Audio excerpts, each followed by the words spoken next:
And especially in a jungle environment, is very, very inefficient, very destructive to the whole ecology. But because that was the Western way, you see, they looked at the native agriculture as being primitive. It was as if there was something wrong with it. No, it was actually more advanced because it was sustainable. Whenever you knock down a forest and plow the ground up and everything, that makes erosion happen. And it also decreases the biodiversity, and then when your crop fails, man, the whole thing fails. If you have just a bunch of plants planted around the woods, if one or two don't make it, that's okay. It won't, the problem, whatever it is, will be isolated to certain individuals. It won't affect the whole thing. But if you get the wrong kind of weather or something like that, and you have monoculture, then the whole thing is a failure. That's, material life is like that in general. You know, it has to be perfect all the way through to be a success. Otherwise, it's useless. Was the Western world determined to increase the effect of Kali Yuga in the way of enslaving the entire planet with its nonsense? Yeah, absolutely. The whole Western way of life is simply designed to increase the power of the leaders over the people. And the way they do it is not by making the people strong, but by making them weak. In the Vedic culture, it's completely opposite. We make the people strong. We make the people strong, and we win their loyalty by having a really positive spiritual relationship with them. We give them the tools they need to protect themselves and to perfect their life spiritually. Okay? That way, the people know that the government, or whoever is in charge, is actually on their side. And that's the way it should be. The people who run the government today are like desperate beggars.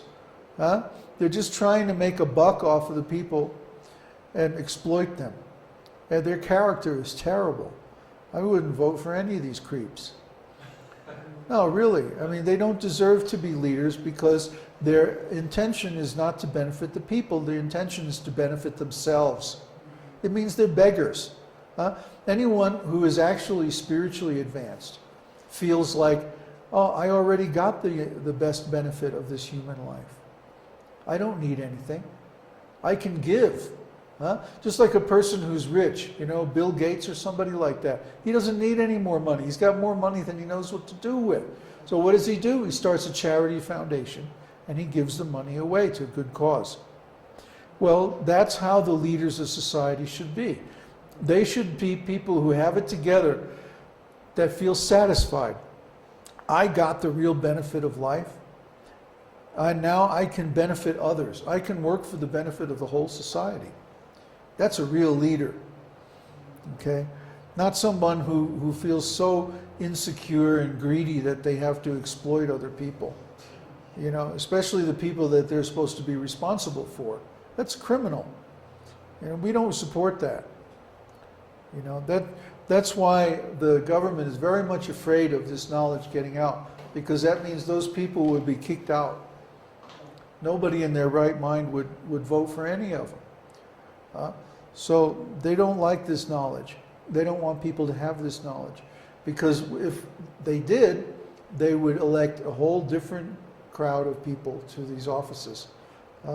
The way it is now, by the time you get nominated for any political office, you have to be completely corrupt. I mean, there's no other way to even get nominated.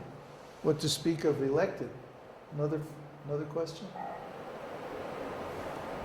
What about you for president? No. I'm just an advisor. I'm just an advisor. I'm just an advisor. You run for president, and I'll coach you. Okay, we're going to take a break now, unless there's any more questions. We're going to take a little break and then come back, and we're actually going to start the study of Brihad Parashara Ahura Shastra.